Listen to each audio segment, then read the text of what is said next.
بەخوا بڕوان تاروی خۆم ناکەم بەخوا دوو کرێگارەکە ئیشم کردوون وەڵاو حەمەخانە مەرەقەیە و توێ قەزا بکەوە لە 5 کرێگا وتم برا بۆ خۆم کردومەخۆ. ماوەی 32 ساڵ مام حسێن بەبێ دابڕان لە فەرمانگەی کشتوکاڵی ناحیی خوورماڵ کاری کردووە.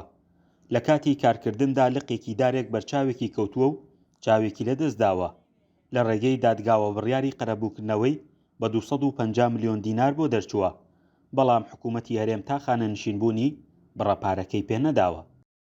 لە دەوامم کاتی هیوەڕۆ بوو، ساعاتێکی مابوو ئیشمان کرد کرێگار لەگەڵ تەورەکەم وەشان فقط دەرزەیەکی گەورە چوو دا لە چاوم دەستدا پیاوە کرای خۆمان خەڵی سلێمانی بوو حاجی ئەحمەدی ناو بوو خوا دەکەڕ هاتووە لەگەڵم 10 کەڕە 20 کەڕە خەماوە گەرەژۆ هاتوونەتەوە سلێمانی.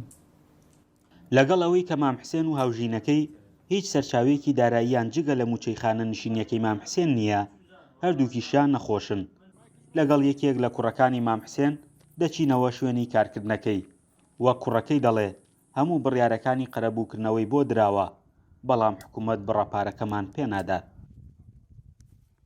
لە ساڵانی 2005 بۆ 6دا لە کاتی دەوامی فەرمیە لەم غاباتەیە پارچەیەک لەو سنەوبەرە بەرچاوێکوێت و چاوێکی لە دەزەیە و دواتر فەرمانگەکەی ڕێکارە یاسایەکانی بۆ تەواوکات و ئەچێتە وەزارەت و دواتر وەزارەت قەرەبووی بۆ ئەنووسێ بە بڕی 250 ملیۆن و دواتر وەزارەتی کشتوکاڵتانە لە بڕیارەکەیات و ئەو 250 ملیۆنە بێتەوە بە 75 ملیۆن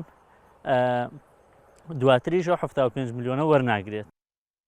دەنگی ئەمریکا بەڵگە و دۆکۆمنتەکانی مام حسێنی گەیاندا بەڕێوەبەرایەتی گشتی کشتوکاڵی هەڵەبجە.